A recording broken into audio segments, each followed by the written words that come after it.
Olá, e aqui estamos no episódio 7 e hoje eu estou com a Ellen Corbs, direto da Alemanha. A Ellen, ela é DevRel na empresa Tilt e anteriormente ela trabalhou na Garden. E são duas empresas que são 100% especializadas e focadas na experiência de desenvolvedores que usam Kubernetes. Mais tarde a gente vai falar sobre o que é Kubernetes. Ela também é um Google Developer Expert especializada em Go. E a Ellen, ela começou com Kubernetes, desenvolvendo CLI tooling na SG, CLI, depois ela vai confirmar e corrigir a minha pronúncia no SG SIG CLI, acho que é a pronúncia correta disso. E ela também tem um canal no YouTube, onde ela ensina as pessoas sobre Go. Também muitos talks, né, falando sobre Kubernetes e Go, para ajudar quem quer aprender essas tecnologias. E, Helen, um prazer enorme ter você aqui com a gente hoje. E eu ia te pedir para você começar explicando para a gente o que é DevRel. Explica para a gente o que é isso. Oi, Marcelo. Oi, todo mundo que está aí ouvindo. Prazer estar aqui. Então, só faltou um título ali na introdução, que é CNCF Ambassador também, que é Ambassador da Cloud Native Computing Foundation, que é a galera que faz o Kubernetes. Mas vamos falar de DevRel. DevRel é uma abreviação para Developer Relations e é um cargo relativamente recente, é uma coisa que, sei lá, acho que uns 10 anos atrás é uma coisa que quase ninguém tinha ouvido falar, e é um trabalho meio peculiar, assim. Se você vê uma empresa tradicional, toda empresa tem um cargo que se chama Public Relations, que é relações da empresa com o público. Tem Customer Relations, que é relações da empresa com os seus consumidores, com os seus compradores, usuários. E Developer Relations, então, é relações da empresa com os desenvolvedores. Então, empresas que têm esse cargo, normalmente são empresas que desenvolvem ferramentas para desenvolvedores. Isso pode ser, por exemplo, uma IDE, ou pode ser APIs, qualquer coisa assim, onde a empresa tem que ter um contato mais próximo com os desenvolvedores. O desenvolvedor não é simplesmente uma pessoa lá longe que faz o download da ferramenta e usa. A empresa tem que ter um contato mais humano, digamos, com os desenvolvedores. Então, esse cargo ele envolve duas linhas de raciocínio, vamos dizer assim. Uma é onde a empresa se comunica com os desenvolvedores. Então, por exemplo, a gente criou uma ferramenta que resolve os problemas X, Y e Z. Então, a gente tem que comunicar isso para os desenvolvedores. Isso se faz através de posts, através de entrevistas. E o mais visível, eu acho que são palestras em conferências, né? Que é o que eu acho que é o que eu mais fiz até agora. E a outra área que é importante também é o oposto, é onde a gente pega informações dos desenvolvedores e traz essas informações para a empresa. Isso é uma coisa que agora, na situação que a gente está agora, onde a gente não pode viajar e tal, é mais complicado, mas é uma coisa que eu sempre fazia em conferências também, que é conversar com muitos developers, perguntar quais são os problemas, quais são os desafios, quais são as coisas que são legais, quais as coisas que estão difíceis, e daí trazer esse conhecimento para a empresa, para informar os engenheiros da empresa no que a gente precisa fazer. Então, a gente precisa dessa feature, a gente precisa daquela funcionalidade, essas coisas. É um trabalho um pouco complicado, porque não somente eu tenho que entender tudo que todos os developers estão fazendo, como eu também tenho que ter a habilidade de comunicação. Então, eu preciso ter fluência em muitas linguagens diferentes, frameworks, todo tipo de ferramenta que developers usam. Eu preciso conseguir ler e produzir código, né? Eu preciso ter essa fluência na prática. E também a gente precisa ter essa habilidade de comunicação, né? Que é de criar palestras, de criar material educativo e toda essa parte mais humana. Então, é uma posição que, se você está contratando alguém para fazer isso na sua empresa, você vai passar trabalho. É difícil achar gente para essa posição. E também é uma posição muito estressante, porque chove coisa de tudo quanto é lado, né? Então, é muita palestra, muita conferência, muito vídeo, muito artigo, e daí, do outro lado, é muito feature para acompanhar, muita reclamação de usuário, muita gente pedindo ajuda, etc. Então, eu acho que a média de pessoas nessa posição é 2 anos. As pessoas ficam 2 anos nessa posição e daí, tipo, ok, não aguento mais, vou escrever código que é mais fácil. Então, é uma posição meio desafiadora, mas talvez por isso que eu acho tão interessante. Perfeito, e muito obrigado pela explicação, muito, muito interessante. E também, apesar do estresse, eu imagino que seja bastante gratificante também, né? Que você tenha a oportunidade de ajudar muitos também, né? Você tem a oportunidade de entender, como você mencionou, os diversos problemas que outros programadores estão passando e você funciona com a empresa para tentar levar aquela informação e trazer de volta soluções também. Deve ser uma coisa muito gratificante ver muitos desses problemas resolvidos também, correto?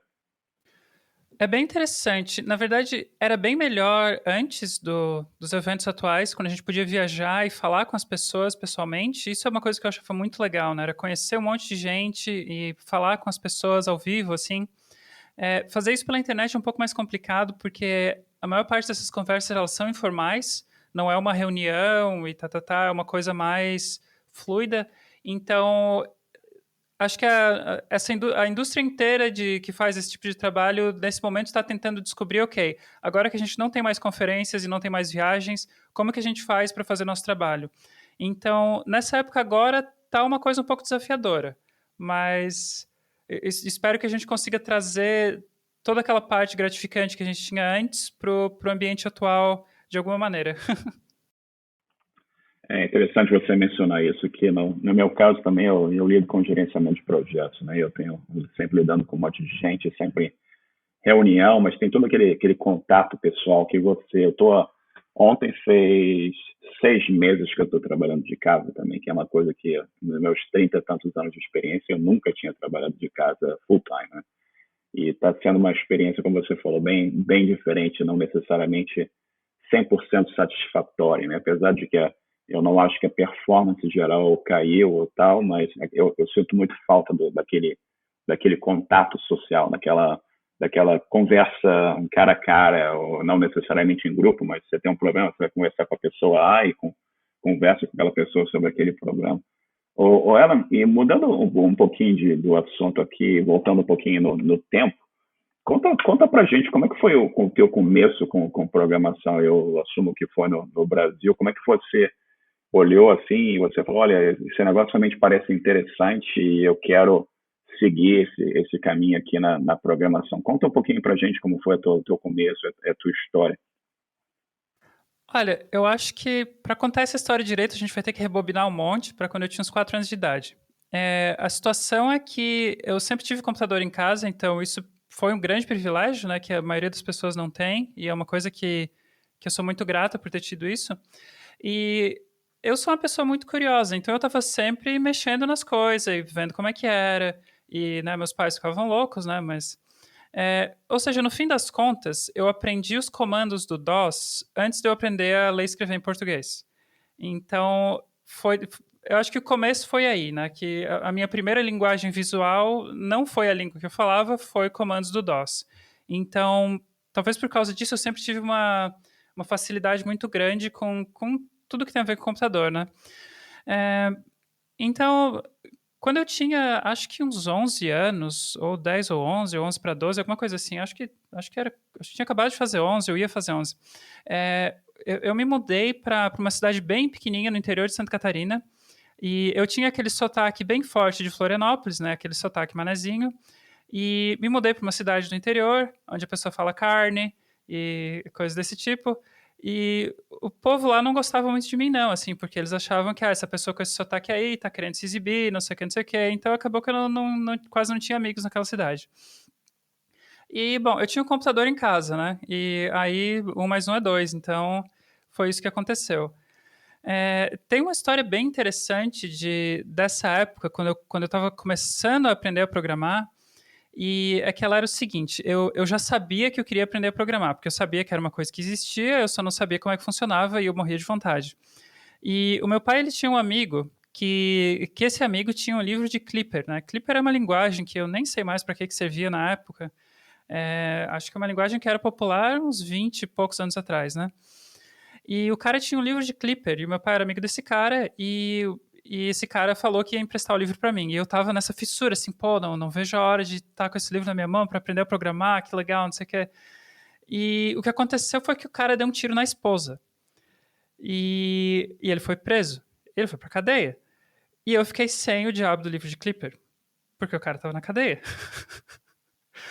E então o que aconteceu foi que eu tive que aprender a programar meio que na marra, assim, né? Então, como a sua convidada falou no episódio anterior, a Flora, a gente clica com o botão direito no site, vê o código-fonte e se vira. Então, isso foi uma das coisas que eu fiz. Eu também aprendi, eu fiz um cursinho, na verdade, na época eu não tinha dinheiro para nada, mas eu consegui fazer um cursinho bem básico de Visual Basic, que também foi uma introdução interessante. E um dia eu achei na internet, né, um PDF, uma coisa assim, do K&R, né, o Kerrigan Rich, o livro da linguagem C. E aí deslanchou, né? E aí eu tava com, como é que diz, a faca e o queijo na mão. Depois disso, eu programei a adolescência inteira. Eu comecei a mexer com PHP, comecei a mexer com Linux. Eu escrevi um monte de coisas de segurança na época, de exploits, rootkits, essas coisas. Eu fiz o meu próprio WordPress antes de existir o WordPress, porque tinha uma empresa que queria um site e eu não tinha saco de ficar atualizando as páginas à mão, então eu fiz um esquema de um CMS básico, assim, né? Um negócio de templating.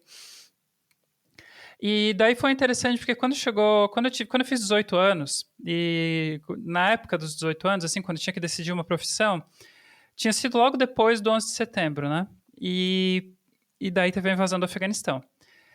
E eu, adolescente rebelde, estava pensando, capitalismo tem que, né, não vou contribuir para o capitalismo, que coisa horrível, não quero trabalhar para uma grande corporação, não sei o que, eu vou virar artista, eu vou fazer uma coisa mais nobre. E eu fiz isso. Então, eu comecei a estudar violino, virei violinista, toquei numa orquestra profissional por muitos anos, e esqueci da programação por bastante tempo. Até que chegou um momento em que eu vi que eu não queria ser pobre para sempre. E com a música é isso que ia acontecer. E daí eu resolvi voltar para programação. Isso é absolutamente fantástico, né? E você comentando aqui sobre a sua história de voltar no tempo e falar sobre o Clipper. Eu programei uma boa época um Clipper também, gerou dinheiro para mim. E foi também incrível toda essa transformação, né? E você, muito interessante como você fala aqui, que você foi pro violino e do violino para a programação. E com relação ao livro de programação em C, eu tenho esse livro aqui comigo. E eu acho que é um dos poucos livros de papel que eu não reciclei ainda. Está aqui na coleção de livros importantes. E outra coisa que você mencionou que parece ser um tema constante, foi importante, né, para mim e também eu vejo sempre os convidados do podcast mencionando isso, é a tal da curiosidade, né, que eu acho que é algo que as pessoas têm que ter e motiva muitos a clicar como a Flora falou e você falou, clicar lá no botão do browser e perguntar o que está acontecendo aqui, por que isso está acontecendo? E começar a entender por que está fazendo aquilo acontecer. Dessa forma, você vai testando, você vai experimentando, que eu acho que é uma palavra-chave sobre programação. Alan, e como é que foi? Você hoje vive em Berlim, na Alemanha, né? E como é que foi essa mudança de você falou do violino, você começou a trabalhar com programação, mas como é que foi a tua experiência ainda no Brasil? Como é que foi essa transição como profissional de programação, de informático, TI, como a gente chama hoje no Brasil, até você chegar na Alemanha? E como é que foi essa transição para você? Então, quando eu parei com a música, né? Porque tocar violino é muito difícil, é um instrumento que você tem que estudar horas por dia ou não funciona, né? Então, quando eu parei com isso para poder ter tempo para outras coisas, eu arrumei um empreguinho qualquer, acho que era data entry, que eu fazia, nem sei o nome disso em português. Então, eu tava com esse outro emprego e eu tava estudando programação em todo o meu tempo livre, né? E eu fiz amizades, conheci bastante gente. Acho que, assim, quem está querendo entrar nesse ramo, o Twitter é uma ferramenta fundamental. É onde a gente faz muitos amigos, cria contatos, e esses contatos vão virar contatos profissionais no futuro, né? E então, através desses contatos, desse contato inicial, eu acabei conhecendo a linguagem Go. Eu achei uma linguagem muito interessante porque por dois motivos, né? Um dos motivos que eu gostei de Go é porque é muito parecido com C visualmente, assim, é uma coisa que para quem já sabia C, Go tá em casa, né? E a outra coisa da linguagem Go que eu gostei muito é que eu estava voltando, eu sabia programar muitos anos antes e daí eu fiquei um tempo sem mexer nessas coisas. Quando eu voltei, todo mundo só queria falar de orientação a objeto, né? E eu, com a experiência que eu tinha antes, eu pensei, pô, pra que eu quero essa porcaria? Isso aqui não serve pra nada, só me incomoda. E a linguagem Go, ela tem uma orientação a objeto que é bem diferente daquela orientação a objeto tradicional que você usa em Java, Python, etc. E eu gostei muito da orientação a objeto da linguagem Go, porque ela é uma implementação, digamos, mais pura, ela é uma implementação que segue mais à risca eu acho que é um paper original que descrevia a orientação a objeto lá dos anos 70, acho que foi Alan Kay que escreveu, e é uma coisa que para mim fazia mais sentido do que essa história que a gente tem com Java e o Python. Então, por ser muito parecido com C e por ter a parte mais complexa da linguagem assim, então, digamos, e tinha uma orientação a objeto mais skinny, digamos, uma orientação a objeto mais magrinha, que tinha com menos boilerplate, com mais somente do necessário. Então, foram esses os motivos que eu gostei muito da linguagem Go. E então, o que eu fiz? Eu precisava aprender Go, eu não sabia como. Eu comecei a estudar um curso de Go na internet. Eu estava sempre mandando mensagens para o criador do curso, dizendo, esse exercício aqui podia ser melhor, aqui tem uma solução mais interessante, tá. E essa pessoa era o Todd McLeod, e ele acabou perguntando se eu não queria gravar o curso dele em português. Então, na verdade, a primeira coisa que eu fiz quando eu fui aprender a programar foi gravar um curso ensinando a pessoa a programar em Go, porque eu aprendi com o curso do Todd e imediatamente gravei a versão em português. Então, essa foi a primeira coisa que eu fiz. Com essa experiência de ter gravado esse curso, eu resolvi fazer fazer um application para um estágio para trabalhar no Kubernetes, né? Esse estágio, ele era relativamente concorrido, né? Tem várias pessoas que queriam fazer e eu acabei conseguindo essa vaga. Então, esse estágio era de 3 meses, então eu fiquei 3 meses trabalhando com uma equipe do Google, escrevendo código para o Kubernetes, né, para o kubectl, que é a ferramenta do usuário, digamos, do Kubernetes. Depois disso, eu trabalhei por 3 meses numa empresa em Florianópolis que fazia Big Data, e lá estava escrevendo Java, aquela coisa bem tradicional, assim. Depois disso, teve uma KubeCon, né? A KubeCon é a conferência de Kubernetes, basicamente, a conferência principal de Kubernetes. E logo depois disso, teve uma KubeCon, e como eu tinha feito esse estágio, eu consegui uma bolsa para ir nessa conferência. E então eles pagaram a hospedagem e pagaram o voo para mim, né?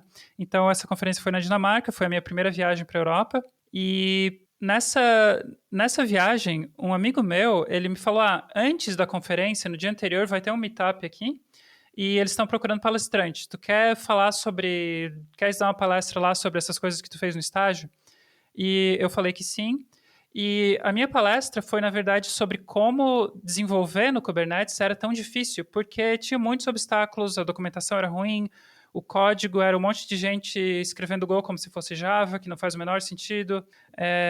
Então, assim, foi bem desafiador chegar no ponto em que eu podia escrever código no Kubernetes, porque o projeto é muito complexo, muito grande. E a parte de escrever código em si não foi tão difícil assim. O difícil mais foi me ambientar com o contexto todo. E eu dei uma palestra sobre isso, sobre como a experiência de desenvolvimento precisava melhorar. E eu falei várias coisas que podiam melhorar.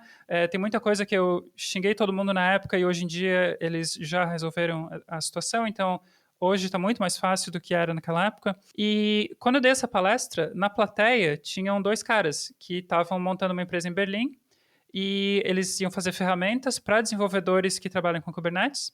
e eles estavam precisando de alguém para fazer justamente aquilo que eu estava fazendo, que era basicamente entender essas dificuldades que os developers têm e comunicar digamos, falar sobre o assunto em público, né? Eles precisavam de alguém para viajar, para ir em conferências, para fazer o mundo saber dessa ferramenta que eles estavam criando. E essa empresa foi a Garden.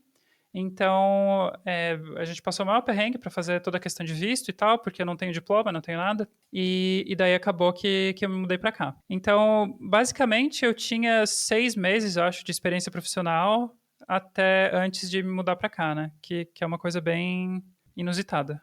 E é incrível você olhar o encadeamento das coisas, né?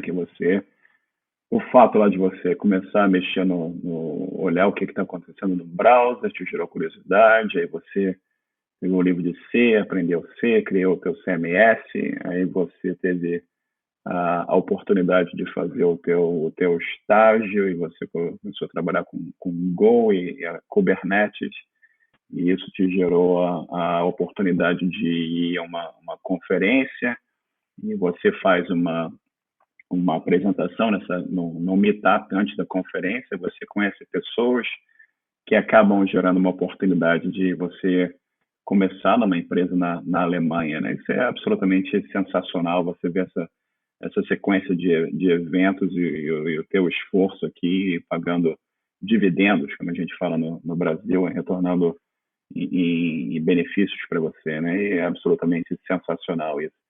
E fala um pouco mais para a gente sobre Go, né? Como você falou, para quem sabe C, quem tem informação em C, o Go é quase um caminho natural entender Go, né? E fala um pouquinho sobre a proposta dos criadores da linguagem como é que ela é usada hoje em dia para vários tipos de soluções, né? E como está sendo usado em containers. Depois eu vou te pedir para falar um pouquinho mais sobre containers e Kubernetes, o que é Kubernetes, para as pessoas entenderem melhor. A gente fala um pouquinho sobre Go para a gente e os benefícios que essa linguagem traz para desenvolvedores. Então, a linguagem Go, ela originou, se não me engano, em 2006, e ela veio para resolver dois problemas, que eram problemas que o Google estava sofrendo muito com esses problemas na época, né? Os dois problemas, um era que eles usavam C++ em tudo, e o C++, a compilação é muito demorada. E ela tem um problema sério que, quando o seu aplicativo atinge uma certa magnitude, tem um problema de encadeamento de dependências que é muito complicado, muito sério. Então, por isso que eles tinham ferramentas como Bazel, que é um build tool, né? Eu não sei o termo em português, mas são ferramentas... Porque, assim, o problema da compilação em C++ é um problema muito grande quando você passa de uma certa escala, né? Porque as coisas levam, sei lá, dias para compilar, porque é muito... Enfim, eu não sei exatamente como funciona em C++, mas eu sei que Go veio para resolver isso. E a compilação em Go é o contrário, é uma compilação muito rápida. E completamente eliminou esse problema. A outra coisa é que eu acho que em 2005 a Intel lançou o primeiro processador de múltiplos núcleos em consumer level, né? Que não é um processador daqueles caros, especiais, assim, é um processador comum que qualquer um tem no seu computador e ele tem múltiplos núcleos. E naquela época, se você escrever código concorrente ou, né, fazer concorrência ou paralelismo, naquela época era extremamente complicado. Até hoje, na maioria das linguagens, é extremamente complicado. Claro que hoje já tem mais ferramentas, mas ainda assim, por exemplo, se você vai criar código concorrente em Java, você vai ter um custo de memória bem alto que em Go você não tem.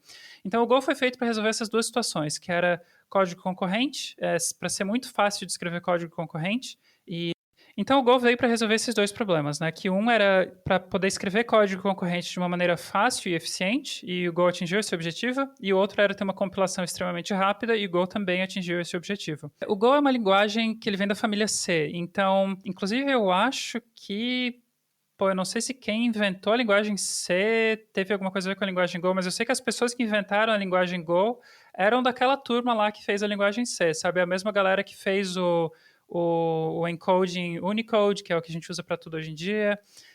Foi gente foi farinha do mesmo saco, né? Que fez uma linguagem que fez a outra só com uns 40 anos de diferença entre uma e outra, né? Então é uma linguagem feita, é uma linguagem de sistemas, né, que se chamam, que não é uma linguagem feita para ser bonitinha, assim, não é uma linguagem de front-end, digamos, é uma linguagem para você fazer sistemas, para você fazer infraestrutura.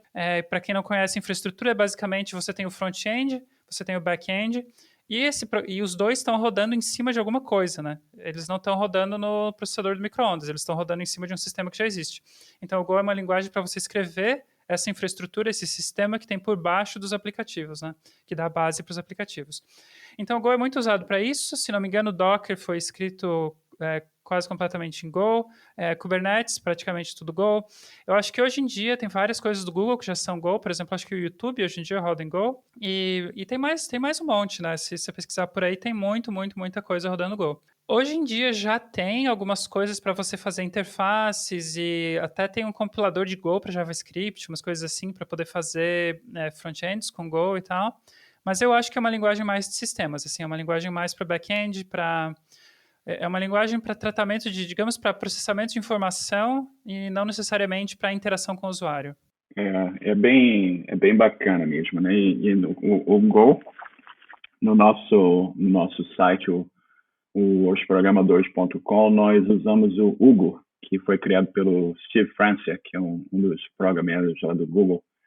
E o Hugo é um gerenciador de sites estáticos, né? Você tem um template, você configura e aquilo cria um site bem rapidamente para você. Extremamente rápido, extremamente eficiente, e foi todo escrito em Go também. E o Paganini e o Sérgio, que são administradores do grupo, eles criaram o bot, que a gente usa no grupo para proteger a gente de outros bots e spammers, e é totalmente escrito em Go também, e a gente colocou como open source. E você, na conversa aqui, na tua explicação sobre o Go, você mencionou Docker, né? E você, possivelmente os nossos ouvintes aqui não entendem o que é o Docker, mas o Go é uma linguagem de programação, você vai criar aplicações, como você falou, e explica para a gente um pouquinho, introduz o conceito de container para a gente, e explica um pouco container, Docker, e depois fala um pouquinho sobre Kubernetes, para dar essa lógica aqui para o pessoal que não necessariamente tem uma exposição nessa área, né? Porque muitos no grupo estão começando sobre linguagem de programação, entender, fazer seus programas, e acho que seria interessante ter essa visão, pelo menos a um nível resumido do que seria um container, o que é o Docker e o que é o Kubernetes. Cara, antes deixa eu te contar uma história que você falou do Steve Francia, e o dia que eu conheci ele, foi numa GopherCon em Florianópolis, eu tava basicamente de babá do pessoal estrangeiro, né, porque eu falava inglês bem, então eu fiquei de tomar conta dos palestrantes estrangeiros. Eu tava levando a galera pra praia, e aí papo vai, papo vem, eu tava reclamando de uma pessoa que trabalhava comigo, eu tava falando, pô, mas esse cara nunca tem tempo pra gente fazer esses projetos aqui, porque o bicho é louco, o cara tem 3 filhos, imagina, a pessoa tem que ser muito louca pra ter 3 filhos. O Steve Francia responde, eu tenho 4. E nessa hora eu me escondi porque, puta merda, né? Enfim, mas depois eu pedi desculpa e a gente criou uma amizade. Inclusive foi ele que me recomendou para ser Developer Expert de Go, né, do programa dos experts do Google, né? Mas enfim, voltando ao assunto de containers, containers é o seguinte, imagina que você tem um computador e esse computador é muito potente e você quer ter outro computador separado daquele computador inicial. E você quer separar para não misturar as coisas, né? Porque é melhor ter coisas separadas que são mais fáceis de gerenciar do que misturar um monte de coisa. Aí o que você faz? Você pode comprar outro computador e daí vai ficar um computador bem potente lá parado, porque ele não vai ficar com 100% de uso o tempo todo, e você tem que comprar mais um computador ali do lado para fazer essa outra coisa que você quer fazer. Então, os containers são basicamente uma maneira de você usar um computador só e você separar ele em diversas partes, como se fossem vários computadores separados. Então, você pode rodar, por exemplo, 10 aplicativos no mesmo computador, como containers, e do ponto de vista desses 10 aplicativos, ele é a única coisa que está rodando naquele sistema, ele não tem como interferir com os outros aplicativos, etc. Então, tem várias questões de segurança e isolamento, particionamento. e os containers são muito úteis para isso. Então, por exemplo, às vezes suponhamos que você vai contratar a nuvem do Google para ser o host do seu aplicativo. Muito provavelmente eles não vão te dar um computador, eles vão te dar um percentual de processamento de um computador que está lá, e o seu código vai ser um container rodando dentro desse computador e vai ter múltiplos outros containers de outras pessoas rodando nesse computador, mas um container não consegue interferir com o outro. Então, os containers basicamente são isso. O Docker, ele é uma ferramenta que implementa esse conceito, né? Então, o Docker é uma implementação do conceito de containers.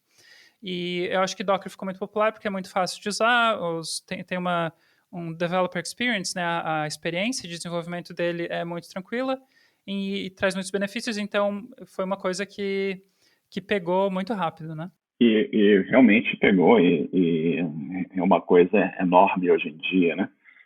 Mas o Docker, você cria lá as suas imagens, você cria os seus containers, você executa os containers, como você explicou aqui, você tem uma máquina poderosa e você tem múltiplos containers, né? E esses containers, uma aplicação pode ter múltiplos containers. Você pode colocar o seu banco de dados num container, você pode colocar um pedaço da aplicação em outro container. E começou a ter um problema assim o que acontece, esse container aqui caiu, como é que eu volto esse container aqui, deu um problema aqui. E conta um pouquinho para a gente como é que o Kubernetes foi introduzido, o que ele faz em termos de essa orquestração de containers e qual o problema que o Kubernetes também vem tentar solucionar e ajudar os desenvolvedores em geral. Então, se você está desenvolvendo um aplicativo e ele trava, o que você faz, né? Suponhamos que seu computador travou, você reinicia o computador. Se você está rodando 10 aplicativos ao mesmo tempo no seu computador e um trava e um faz o seu computador travar, você vai ter que reiniciar os 10, né? Então isso é mais complicado. Então, por isso tem essa história, a gente separa em vários containers. Se um travar, a gente reinicia aquele container. E não precisa reiniciar o computador, não precisa reiniciar todos os outros aplicativos. O problema é que containers é uma coisa que dá para fazer à mão, né? Esse gerenciamento de containers, ou orquestração de containers, que é o nome técnico, é uma coisa que dá para fazer à mão se você tem, assim, 5, né? Agora, suponhamos que você tem 10 mil, e eu não estou exagerando, você vai ver quantos containers tem o Netflix, por exemplo, acho que 10 mil é a unha do dedinho do pé, né? Você tem muita coisa. E como é que você vai gerenciar, né? Por exemplo, esse aqui travou, eu preciso reiniciar, aquele outro ali, ele não está respondendo, mas eu não sei se ele travou, o que eu faço? Vamos desligar ele e botar outro no lugar. E aí também começam outras questões assim, por exemplo, suponhamos que você tem um site e esse site tem uma homepage, que todo mundo que abre o site vê o homepage, e esse site tem um banco de dados. Mas o banco de dados você só vai usar a partir do momento que alguém clicar em alguma coisa. Então, o que acontece aí? Você vai ter você vai precisar de mais processamento na homepage do que você vai precisar no banco de dados, porque nem todo mundo que acessa a homepage vai usar o banco de dados, mas todo mundo que acessa o site vai abrir a homepage. Então, um desses containers vai precisar de mais processamento do que o outro. Então, qual é uma solução fácil para isso? É você replicar o container. Então, você pode ter 2, 3, 4, 10 clones do container da homepage, mas você só precisa de uma instância, uma cópia do seu banco de dados, por exemplo. E aí começa a ter umas questões interessantes. Por exemplo, eu estou aqui às 6 da manhã, digamos. Não tem ninguém olhando meu site, tem 10 usuários. Eu não preciso ter 10 cópias do container da minha homepage, porque não vai ter gente usando, eu não preciso pagar servidor, memória, etc., para ficar rodando isso ali. Chegou às 6 horas da tarde, que todo mundo saiu do trabalho e todo mundo foi abrir meu site, suponhamos que daí, de repente, eu preciso de 100 cópias desse servidor da homepage para dar conta de todo o tráfego. E, bom, se eu preciso de 100 cópias da homepage, então eu provavelmente vou precisar de, sei lá, umas 5 cópias do banco de dados. E como é que você faz para saber isso à mão, assim? Como é que você faz essa estimativa de, será que eu preciso de mais processamento aqui, mais cópias desse negócio? Será que agora eu já posso botar menos? Suponhamos que eu estou nesse momento que eu tenho 100 cópias, 5 travou, eu preciso então reiniciar mais 5 para ficar no lugar dessas 5 que travaram. E eu estou fazendo mais cópias aqui, encheu a memória do meu servidor, eu preciso de mais uma máquina de outro servidor para poder botar mais, para poder abrigar mais usuários, né, para mais usuários poderem acessar o meu serviço. Então é uma coisa que só nessa minha explicação de 5 minutos você já consegue entender que é uma coisa que fica bem complicada, bem rápido. E o Kubernetes ele é uma solução para isso. Então o Kubernetes ele vai ver se as coisas estão estáveis, o que não estiver estável ele reinicia. Suponhamos que você tem um site e daí você tem uma versão nova do site. Você não quer simplesmente deletar o site anterior e botar o site novo inteiro de uma vez, você quer fazer um rollout progressivo, ou seja, primeiro 10% dos usuários vão para o site novo, se não der problema, daí 20% dos usuários vão para o site novo, etc. Também tem a questão do autoescalonamento, ou seja, agora tem mais demanda, eu preciso de mais cópias daqui do meu servidor da homepage, aí chegou meia-noite, todo mundo foi dormir, agora a gente diminui isso aí e volta para ter, sei lá, 2 cópias, por exemplo. Toda essa orquestração dos diferentes serviços que compõem seu aplicativo, isso tudo é feito com Kubernetes. E é absolutamente incrível tudo isso, né? Se você parar para pensar um minuto aqui, é tudo tentando otimizar a utilização de recursos de máquina, né? Que a gente começa com um aplicativo, você cria um container para isolar aquele aplicativo em relação a outros aplicativos, e você começa a ter problemas de querer executar múltiplos containers, e como é que você vai fazer e tal. O Kubernetes vem ajudar isso tudo. E você mencionou problemas como do Netflix, com milhares, né, centenas de milhares de containers ou microserviços para tudo que é lado, e o gerenciamento disso tudo E pensar que tudo isso é software, né? Tudo isso é software que foi escrito por alguém, né? Que por mais complexo que possa ser a coisa, alguém criou isso tudo, né? Que acho que é uma coisa importante da gente entender que alguém escreveu isso tudo, né? Você deve conhecer o Kelsey Hightower, né? Que também é do Google, que trabalhou com Kubernetes e ajuda a puxar o Kubernetes à frente também. E uma coisa que a gente estava conversando antes da gente começar a gravar, e mudando um pouco radicalmente aqui o assunto, é sobre as pessoas que estão começando, né? E o que elas devem fazer para começar e tentar ir à frente na carreira. E você disse para mim que, pô, vamos conversar sobre isso quando a gente estiver gravando. Eu queria saber a tua opinião, o que você acha que as pessoas que estão começando, você até aqui descreveu a tua carreira, você começou mexendo no web browser, começou a olhar como é que funcionava, e você foi para o C. O que você acha que as pessoas que estão começando precisam fazer? O que acha onde é que elas têm que aplicar o esforço delas para tentar desenvolver uma carreira que é um caminho semelhante que você e tantos outros conseguiram ter nessa área? Eu acho que a primeira coisa que a gente tem que discutir nesse assunto é que as pessoas têm que saber aprender, né? Aprender a aprender é um assunto que ninguém fala sobre isso, mas é uma coisa muito importante. Então, coisas que a gente tem que saber. Como que o cérebro humano aprende qualquer coisa? É através de uso e familiaridade. Então, você não vai aprender nada se você ler sobre o negócio uma vez e é isso. Você não vai aprender. Outra coisa, o cérebro humano ele aprende aos poucos, né? Se você vê uma criança, quanto tempo uma criança leva para aprender a falar, digamos, em português, falar um português perfeito? Leva vários anos. E claro que se você for aprender uma língua como adulto, você consegue aprender muito mais rápido do que uma criança, mas vamos pegar o exemplo da criança. Primeiro você aprende a fazer as coisas de uma maneira mais ou menos, né? Você aprende, né, a falar papai, mamãe, fome, sei lá, TV, iPad, você aprende as palavras básicas. Depois você aprende a falar frases, depois você aprende a falar frases mais complexas. Então, assim, a gente tem que saber que aprender é um processo, não é uma coisa que eu vou lá e aprendo, é um processo de aprendizado. É um processo que vem através de uso. Então, você não vai aprender uma coisa hoje, você vai aprender a coisa usando ela através do tempo. E uma coisa muito importante, muita gente fica frustrada, porque, pô, eu não consigo aprender isso aqui, eu já devia saber isso aqui, eu estudei, mas esqueci. Você vê uma criança tentando aprender a falar, a criança não fica frustrada porque ela não consegue falar com português perfeito. A criança, ela simplesmente ela vai percebendo as coisas que ela precisa. Então, se você não quer simplesmente dizer para os seus pais que você está com fome, mas você quer dizer eu estou com fome de doce, aí você vai lá e aprende a falar aquilo. Bom, esse exemplo já está caindo aos pedaços agora, né? Mas é uma coisa que, assim, quando a gente está aprendendo, a gente tem que ter paciência. Frustração não serve para nada. Frustração é um obstáculo, e frustração vem da gente querer mais do que a gente está nesse momento. E uma coisa interessante é que, assim, tem duas partes para o ser humano. Uma parte é a nossa mente consciente. é onde a gente tem pensamentos, é onde a gente consegue ter essa conversa que a gente está tendo agora. A outra parte é, digamos que, por exemplo, o ser humano, ele é digamos que o ser humano é um macaco com add-ons, né? Com um macaco com umas expansões, assim.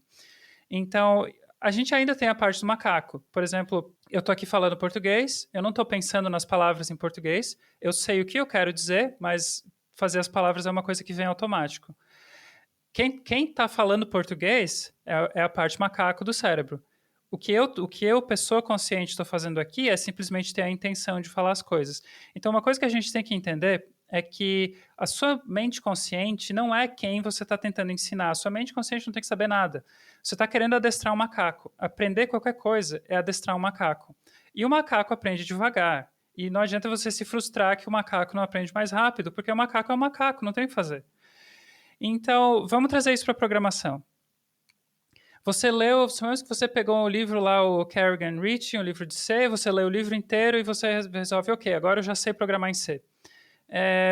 Uma criança aprende a falar sim? Não. A criança, se você chegar para uma criança e dizer, ó, aqui tá 300 palavras que são boas de usar, pronto, você aprendeu as 300 palavras. Não, não é assim que funciona. Então você vai ter que começar fazendo coisas básicas, aí você vai adicionando complexidade, aí você vê, ok, que tipo de linguagem, que tipo de palavras eu quero aprender agora? Eu quero falar sobre doce, eu quero falar sobre andar de bicicleta, eu quero falar sobre assistir TV. Então você vai acrescentando complexidade no seu processo de aprendizado à medida que você tem o desejo de fazer uso dessa complexidade. Então, coisas que eu acho importante, assim, a gente tem que saber o que a gente sabe. Então, por exemplo, eu sei quanto código que eu consigo fechar o olho e escrever agora e vai sair perfeito. Eu sei onde está esse limite. Eu sei que para eu escrever um código um pouquinho mais avançado, eu vou ter que procurar no Google. Então, assim, eu sei o que eu vou ter que procurar no Google. Por exemplo, se eu for escrever um servidor HTTP, eu não sei escrever isso de cabeça, mas eu sei exatamente o que eu tenho que botar no Google, eu sei exatamente qual é a documentação que eu preciso para copiar as funções lá que eu vou utilizar. Se eu for escrever uma engine 3D, tá, vamos falar assim, supomos que eu quero escrever código que pega um arquivo e faz a representação em 3D dele na tela. Eu sei o que eu tenho que fazer até certo ponto. Agora, quando chega no ponto de ray tracing lá, que é onde a gente faz aquela simulação dos raios de luz e reflexão e isso eu não sei como é que funciona. Então, eu sei que para eu escrever esse código, eu consigo escrever linhas na tela, isso eu sei fazer de cabeça. Tenho o negócio de fazer cores e raios e enfim, não vou entrar em detalhes sobre 3D, mas tem muita coisa sobre gráficos que eu sei fazer, tem muita coisa sobre gráficos que eu tenho que pesquisar na documentação, tem muita coisa sobre gráficos que eu não sei como é que funciona e eu vou ter que aprender. Então é muito importante a gente ter essa sabedoria de onde a gente está. Porque se você tenta fazer uma coisa que está além da sua capacidade e você se frustra, essa frustração é um obstáculo. E quando você se frustra, o macaco fica triste, basicamente. Para usar uma linguagem bem básica, o macaco fica triste. A parte mais animal do seu ser vai se sentir mal e isso vai ser um obstáculo para o seu aprendizado. Então, aprender tem que ser uma brincadeira, tem que ser uma coisa gostosa. Então, você aprende uma coisa básica, faz uma coisa básica, faz ela de novo, brinca com ela, se diverte. Isso tem que ser uma vivência, tem que ser uma coisa que é uma experiência. Não é uma coisa de você sentar e ler, não é uma coisa de alguém te contar, é uma coisa de você fazer, aquela coisa de brincar com a mão quando a gente é criança. Então você vai lá e faz uma coisa básica, brinca com ela, se diverte, entende como é que ela funciona, sabe? Inventa uma coisa que ninguém nunca fez com aquelas ferramentas básicas que você tem. E isso ali está confortável, adiciona mais coisa, põe mais areia no seu castelinho de areia ali que você está brincando. E inventa uma coisa um pouquinho mais complicada. Pega esse conceito novo que você aprendeu, mistura ele com as coisas que você já sabe. E depois pega um conceito novo, vai acrescentando, mas sempre assim, tudo que você aprender, você pega e usa, você faz, você mexe com a mão, assim, você brinca de massinha, sabe? Eu acho que aprender a programar, aprender línguas, eu falo, sei lá quantas línguas que eu estou estudando agora, é uma coisa que tem que ser uma brincadeira, tem que ser uma coisa gostosa. A partir do momento em que você introduz elementos de frustração, a parte mais animal do seu ser vai ficar, não vai funcionar, sabe? Se você diz para a criança, se você dá um tapa numa criança e desaprende mais rápido, a criança não vai aprender nada. E querendo ou não, a gente a parte inteligente do ser humano é uma fração muito pequena, o resto é uma criança ou um animal, uma coisa assim. E você tem que... É como adestrar um cachorro, assim, sabe? Não sei quem aí que tem cachorro, que já ensinou o cachorro a fazer brincadeira, mas é esse o processo. E eu acho que a parte da programação em si é a parte menos interessante de aprender programação. Eu acho que a parte onde as pessoas mais criam obstáculos é no processo de aprendizado. Acho que é uma análise perfeita que você colocou aqui. E você tem que aprender a aprender, né? E também que você coloca aqui a importância de você fazer pequenas coisas e praticar, sentir satisfação que você realizou aquilo, e antes de você tentar fazer uma coisa maior e que vai acabar te frustrando, que você não tem ainda você não treinou o macaco, né, para você para aquela conseguir fazer aquela coisa mais complexa, tem um acúmulo de coisas que você tem que ir aprendendo para conseguir construir aquela coisa mais complexa, né? Realmente é bem interessante. É uma coisa que a gente sempre fala no grupo também, que muitos falam, por exemplo, pô, eu já ouvi o curso todo do Guanabara e tal, que a gente sempre fala assim, mas você tem que praticar, você tem que pegar ou abrir o seu computador e praticar alguma coisa, criar alguma coisa. Por onde eu começo? Faz um Hello World, faz uma coisa pequena e tenta pensar em alguma coisa que você gosta, que é algum problema que você precisa solucionar. E você vai ampliando, vai participando e vai se envolvendo com outros projetos, né? E coisa bastante semelhante que você fez, você descreveu aqui na sua carreira também. E é incrível isso, né? Mudando um pouco aqui o assunto, uma coisa mais da vida, e como é que é morar na Alemanha e como é que está sendo viver por aí durante essa a pandemia e como é que você compararia a Alemanha com o Brasil em si e como é que você vê a qualidade de vida aí, as oportunidades de trabalho e o social em geral, as amizades, como é que você compararia a Alemanha e o Brasil? E como é que isso está funcionando para você?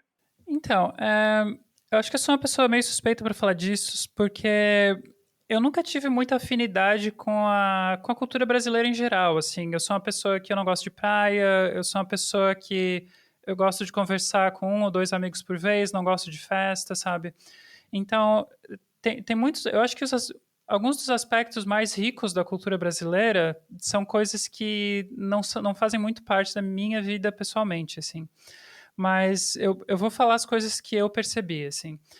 Uma coisa muito interessante é que qualquer pessoa no Brasil que não conhece ninguém, por exemplo, você chegou numa cidade nova, ou você veio de outro país, alguma coisa assim, você consegue fazer amigos em um dia. Você vai em qualquer lugar, puxa assunto com qualquer pessoa, e 20 minutos depois você tem um convite para ir no churrasco na casa do sobrinho de não sei quem, e daí você começa uma vida social, né? Isso é uma coisa que aqui não existe. Aqui é muito difícil fazer amigos. As pessoas não são abertas, elas não são welcoming. Como é que se diz welcoming? Elas não são acolhedoras. E isso é uma coisa que simplesmente não existe. Então é muito difícil fazer amizades aqui. A maioria das pessoas que vêm de fora acaba só tendo amigos estrangeiros também, porque é muito difícil na cultura alemã esse processo de criar conexões, né? Isso é uma coisa que eu percebi depois de um tempo aqui. Eu fui viajar, eu estava na Ucrânia, e lá o povo é bem brasileiro, assim. Você chega lá, você fala duas palavrinhas, já estão botando um copo de uísque na tua mão, e é uma coisa bem Brasil, assim. E é uma coisa que eu não sabia que eu sentia falta até eu ter isso de novo, né? Então, isso é uma coisa interessante. A questão social, eu acho que... Eu acho muito triste a situação no Brasil, né? É uma coisa que, pô, não tem como descrever. Bom, é uma coisa que tem dois lados da moeda, né? Então, assim, aqui a pessoa que está servindo pão para você na padaria, ela não ganha tanto a menos do que você que trabalha né, com desenvolvimento, etc. Claro que quando você tem qualificação, experiência, etc., e você está numa indústria que paga bem, você vai ganhar mais, mas esse mais não é tanto a mais. Não é que nem no Brasil, que uma pessoa ganha 10 mil reais e a outra ganha 500. É, essa diferença é muito menor. Então, no Brasil, às vezes, é uma coisa que depois que Assim, eu fui muito pobre por muito tempo, assim, eu já tive situação de não ter o que comer, de não ter onde morar, de ter que estar pedindo comida, casa de favor, de vizinho me dar um lápis para eu poder ir para a escola, essas coisas. Mas depois que cheguei numa situação um pouco mais confortável, eu me sentia mal, assim, de às vezes ir numa loja, comprar alguma coisa e saber que a pessoa que está me atendendo, ela, pô, deve estar mal conseguindo, né, se manter, assim. E é uma coisa que eu acho muito triste. E aqui uma coisa positiva daqui é que a gente sabe que não é assim, né? Que todo mundo que você vê por aí tem um mínimo, assim, e também tem muitas questões sociais e tipo de seguro-desemprego e todas essas coisas que são bem mais tranquilas do que no Brasil, né? Questão de saúde pública também, então tem essas coisas. O pessoal mais ambicioso vai reclamar dessa situação, porque se você quiser ganhar 10 vezes mais do que, digamos, um salário mínimo, aqui vai ser muito difícil, ou impossível. Não é como nos Estados Unidos, em que né, a gente tem desenvolvedores ganhando US$ 500 mil por ano. Isso é uma coisa que você não vai encontrar nunca aqui na Alemanha. Então, é uma coisa mais, digamos, é uma coisa mais aquele comunismo que a gente aprende na escola, assim, que eu não sei nem se é comunismo, socialismo, mas aquele conceito de quem é pobre não é muito pobre, quem é rico não é muito rico. Então, a sociedade aqui é mais ou menos assim. Enquanto que em outros lugares, como o Brasil e Estados Unidos, quem é pobre é muito pobre, é miséria mesmo, e quem é rico é extremamente rico. Então, essa é uma coisa diferente. A questão da pandemia, aqui está bem tranquilo. Nunca chegou a ter aquela coisa dos Estados Unidos e do Brasil. Eu acho que o pessoal aqui obedece um pouco mais, né? E o governo aqui foi mais ágil, assim, foi bem mais razoável. Então, aqui eles logo criaram restrições, então tem que usar máscara para ir em tudo quanto é lugar. Só pode entrar X pessoas por vez dentro do supermercado, todo mundo tem que passar o álcool na mão, todas essas coisas. E daí eles estão monitorando os números. Então, quando a taxa de infecções abaixa de um certo ponto, eles relaxam um pouquinho. Quando essa taxa aumenta de novo, então eles põem mais restrições. Então é uma coisa que está funcionando. E eu acho que o sistema de saúde aqui nunca chegou a ficar superlotado. Sempre teve. Com esse esquema de relaxar e apertar as restrições, eles conseguiram sempre manter o sistema de saúde funcionando bem, assim. E é muito interessante você falar do aspecto social que você sabe, eu moro aqui no Canadá e tem várias similaridades com o que você está mencionando aqui sobre a Alemanha. Você falou a diferença salarial entre quem ganha mais e quem ganha menos, né? Eu moro numa rua, eu sou classe média aqui no Canadá, eu trabalho na área de TI, mas a pessoa que é bombeiro, ele mora aqui na mesma rua que eu tenho o mesmo tipo de casa que eu tenho. É uma sociedade mais equilibrada, né? A gente não é perfeito, mas você tem menos extremos, né? O Brasil, a sociedade é mais uma pirâmide, né? Você tem muita gente na base da pirâmide, que é a pobreza, né? E você tem pouquíssima gente no topo da pirâmide, da riqueza absoluta, e uma classe média mais ou menos no meio, né? Aqui na Alemanha é mais um losango, não um triângulo como é no Brasil, né? Bem semelhante como é aí. Nós somos uma classe média mais larga, né? No Brasil tem uma classe média mais estreita, né? E pouca gente no topo da coisa e muita gente na classe menos privilegiada economicamente. Eu não chamaria o que tem aí, o que tem aqui de comunismo, talvez um pouco mais socialista, mas uma coisa mais balanceada, né? Uma coisa mais equilibrada, que é uma coisa que eu acho que muitos não entendem, que a vida nunca vai melhorar se você tem muito dinheiro e o seu vizinho não tem dinheiro nenhum. Porque o seu vizinho vai vir atrás de você, o seu vizinho está passando necessidade, ele vai querer melhorar de vida, ele vai gerar instabilidade social, vai gerar violência, vai gerar os problemas que você vê em lugares como o Brasil, Estados Unidos e outros, onde você tem uma diferença social mais acirrada, né? Mas fugindo um pouco desse tema aqui, e uma coisa que as pessoas sempre perguntam no grupo de programação, e para o pessoal que está começando, tal, eles sempre falam assim, valeu a pena o caminho até aqui, foi fácil. Acho que nunca nada é fácil, né? E você faria tudo novamente, você modificaria algo, e no teu caso, o que você diria? Valeu a pena o caminho até aqui? Teria algo que você teria feito diferente? Você teria modificado alguma coisa? Então, depende, né? Porque tudo que a gente faz tem o lado bom e o lado ruim, né? Eu acho que a coisa que mais me faz pensar de se eu me arrependo ou não é a minha carreira de violinista, porque se eu tivesse seguido com programação quando eu tinha 18 anos e estivesse fazendo isso até hoje, a essa altura eu já estava me aposentando, assim, né? Porque eu já tinha muita experiência desde criança programando, né? Muita facilidade, muita habilidade. E é uma indústria que paga bem, então a essa altura eu já, né, ia ter comprado minha casinha, já ia estar de pernas pro ar, né? E ao invés disso eu fui seguir essa outra carreira, fui fazer essa coisa mais artística. E eu estou usando essas habilidades hoje, eu tenho certeza que eu sou uma pessoa que sobe no palco na frente de 5.000 pessoas e eu não estou nem aí, e isso com certeza vem de ter sido violinista. Eu era uma pessoa muito indisciplinada e com o estudo do violino na escola russa de música, a gente aprende a ter disciplina extrema, né? Então, eu sou uma pessoa que hoje, digamos que eu sou 100% disciplina, né? É uma coisa que se torna um problema ao invés de ser uma qualidade. Tem várias coisas assim que eu não jogaria fora, eu não me arrependo, mas às vezes a gente para pensar do ponto de vista econômico, né? Principalmente sendo imigrante, porque não interessa quanta poupança você tem no Brasil, quando você chega na Europa, sua poupança não vale nada. E daí a gente pensa, pô, eu queria muito já ter um apartamento, ter uma casa, para poder ter uma vida mais relaxada, não precisar economizar tanto, trabalhar tanto. Por esse lado, às vezes eu me arrependo um pouquinho, assim, de não ter seguido numa carreira só. Mas acho que tem muito crescimento pessoal também nessa equação que eu não teria tido se não tivesse tido essas experiências diferentes. No fim das contas, eu acho que tudo valeu a pena, não trocaria nada, não. Eu acho que é uma coisa também interessante de colocar que muita gente às vezes está na. Eu vejo isso muito com o pessoal que está começando faculdade, que está saindo do segundo grau, assim. O pessoal, eu acho que nas escolas, né, eles põem isso na cabeça das pessoas porque se você vê os colégios, eles querem vender vaga nas faculdades, né? Eles vendem, aqui passou 100 pessoas no vestibular da faculdade e tal. Então é assim que eles fazem dinheiro. E talvez por isso eles põem na cabeça das pessoas que se você saiu do segundo grau e você não foi para a faculdade tal, e você não saiu de lá com um emprego tal depois, vai dar tudo errado na sua vida, você vai virar, sei lá, né? Eles sempre usam o exemplo de frentista de posto, que eu acho injusto também dizer que é uma profissão que não vale nada, mas, enfim, é o que eles tentam botar na nossa cabeça, né? Então, muita gente jovem acha que, pô, eu já tenho 23 anos, será que ainda dá tempo?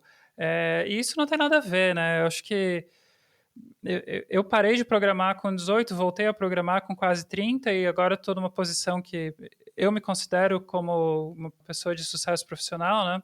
Eu acho que é uma coisa importante a gente dizer para as pessoas, é uma coisa importante as pessoas entenderem, principalmente as pessoas jovens, que não existe, você não tem prazo de validade, você não vai morrer com 30 anos, você não vai deixar de ser inteligente com 40 anos, você não vai agora eu estou nessa profissão, eu estudei essa coisa aqui que não era bem o que eu queria, agora não tem mais como sair daqui, vou ficar o resto da vida aqui. Não, ninguém está entalado em lugar nenhum, ninguém está amarrado em lugar nenhum, não interessa a sua idade. Claro que se você quer ser maratonista de Olimpíada com 60 anos de idade, vai ser um pouco complicado, mas todas as profissões intelectuais, digamos, todas as profissões mentais, não existe limitação. Então, se você vai eu recebo toda hora, né? Porque eu gravei aquele curso de Go que tá no YouTube. Toda hora eu recebo mensagem das pessoas dizendo: já tenho aqui 38 anos, acho que eu tô muito velho. Será que ainda dá tempo de aprender e começar uma carreira nova e não sei o quê? E, pô, não tem nada a ver. Não existe esse tipo de limitação, né? Então, eu acho importante a galera lembrar que muitas vezes a gente chega no lugar certo por um caminho muito louco, um caminho muito torto, um caminho muito errado. E não interessa quanto perrengue você já passou, não interessa quanto obstáculo tem no seu caminho, se você continuar indo para onde você quer chegar, uma hora você chega lá. Por mais doido que esse caminho seja, uma hora você chega lá. Perfeito. E a gente também ouve o mesmo tipo de pergunta: eu estou muito velho, né? Não, não tá. Não tem essa de não dá mais para fazer a coisa, né? Então, eu sempre fico rindo quando eu vejo alguém de 20, 21 anos. Eu tô muito velho para começar a aprender a programar. Eu falo assim, eu vim para o Canadá com 31 anos, então não tem isso, entendeu? Você tem que correr atrás e se é o que você quer, como você disse, algum caminho vai te levar, como vai ser o caminho, a gente não sabe, a gente vai descobrir como a gente estiver percorrendo aquele caminho, né?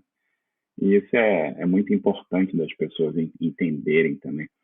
E ela, em termos de planos para o futuro, o que, que você tem em mente para o futuro? Cara, uma coisa que eu ando pensando muito é em um dia, não agora, mas num futuro não muito distante, de montar a minha própria empresa. Que eu tenho um currículo bem esquisito, né? Você já reparou que eu programava um monte quando era criança, daí virei violinista, daí comecei a fazer umas coisas muito loucas, daí logo fui para Developer Relations, né? E ao invés de trabalhar com desenvolvimento por mais tempo. Então eu já tenho essa experiência, mas não está no meu currículo, porque é uma coisa que eu não fiz profissionalmente, digamos. Então eu tenho esse currículo muito louco e é uma coisa que eu sinto que me segura muito profissionalmente, porque empresas tradicionais não contratam gente que não tem aquele currículo redondinho, né? Fez faculdade tal, e daí foi trabalhar no emprego tal, aí tem 10 anos de experiência e agora está aqui.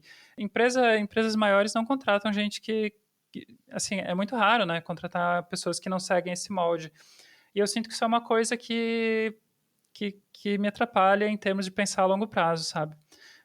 A empresa que eu trabalho agora é uma startup, eles me contrataram porque eu conhecia as pessoas, eles sabiam da minha capacidade, mas não porque o meu currículo é aquele currículo perfeito.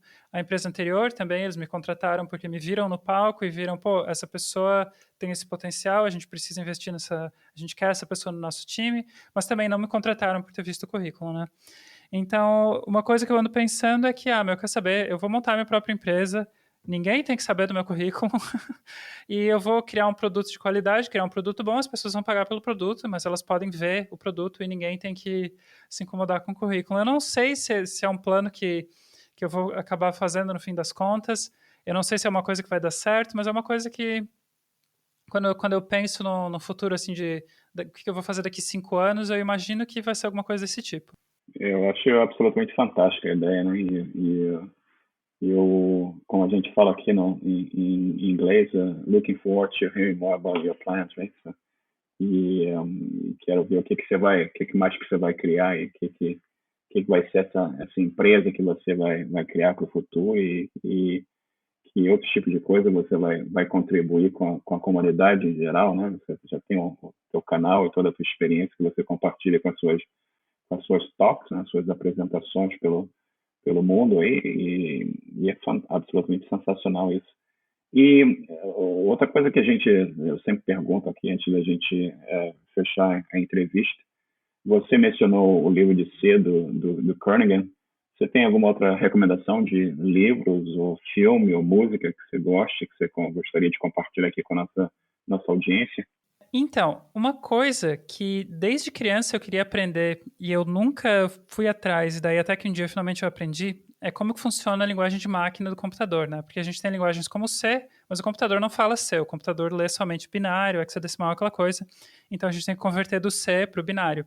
E eu sempre quis entender como que a linguagem assembly funciona, que a linguagem assembly é basicamente a linguagem de máquina. O problema de aprender assembly é que hoje em dia é muito complicado, porque os processadores modernos têm muitas instruções, fazem muita coisa, então é uma coisa que vale mais a pena você aprender o assembly de antigamente para entender como as coisas funcionam do que aprender o assembly atual, porque o de antigamente você consegue aprender fácil e os novos são muito complicados.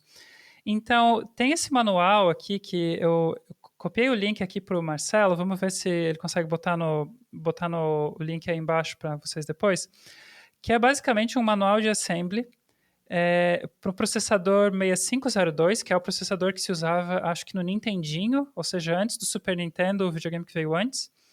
E o nome desse tutorial é Assembly in One Step. Então, ou seja, a gente tem aqueles guias, aprenda não sei o que em 5 passos, isso aqui é aprenda Assembly em 1 passo. É um negócio que é meio longo, mas você consegue ler ele inteiro em umas 2 horas, assim.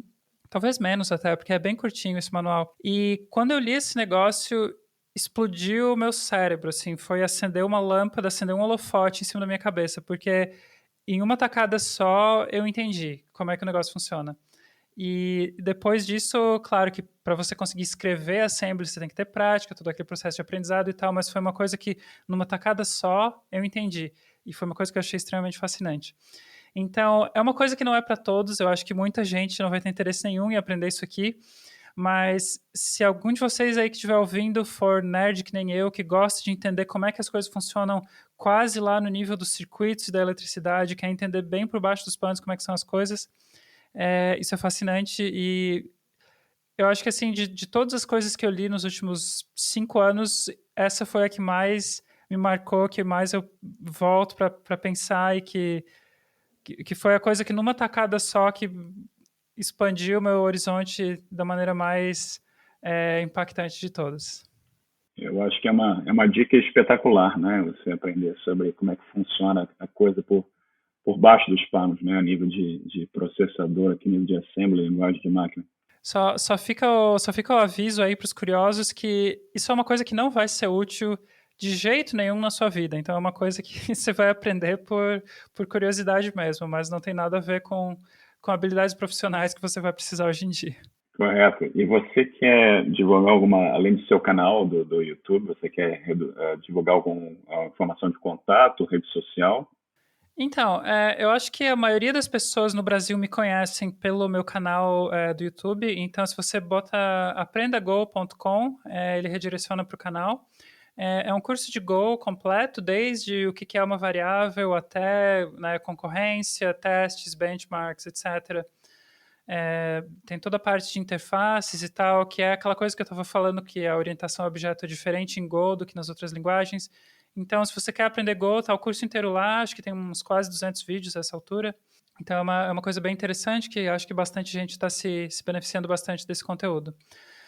Fora isso, acho que se alguém quiser saber o que eu ando aprontando, é mais questão de acompanhar pelo Twitter mesmo, twitter.com/EllenCorbis, e normalmente tudo que eu estou fazendo eu estou falando no Twitter, né? Até falo demais no Twitter, talvez. Talvez devesse dar uma, dar uma segurada lá, mas é o lugar para a gente se comunicar. E aí o seu canal é absolutamente excelente, né? Eu recomendo fortemente a todo mundo que está ouvindo a gente aqui que tem interesse em aprender em Go e deveria aprender Go. Olha o canal da Ellen, que tem informações e a didática é excelente e você vai aprender bastante sobre Go aqui. Ellen, a gente já está aqui há 1 hora e 12 minutos conversando e é um prazer enorme e eu te agradeço muito e passou rápido, eu não senti passar esse tempo aqui. Agradeço você compartilhar o teu conhecimento aqui com a gente e vamos conversando. Alguma palavra final que você quer deixar aqui para a gente? Isso aí, obrigado, Marcelo, obrigado pelo convite, é muito legal estar aqui, espero que a nossa conversa seja de alguma ajuda, de algum benefício para os ouvintes, né? A gente às vezes fica conversando, não sabe o quanto que vai contribuir, o quanto que não vai. Então espero que a gente consiga ter um impacto positivo na vida dos nossos ouvintes. E é isso aí. Agradeço de novo pelo convite e me avisa quando estiver publicado aqui que eu vou passar esse conteúdo para os meus seguidores também. Perfeito. Muito obrigado e uma boa tarde. Valeu. Boa tarde. Chegamos ao final de mais um episódio. Agradeço a todos a atenção e o nosso site é hostprogramadores.com. Participem e até o próximo episódio. Um bom dia para todos.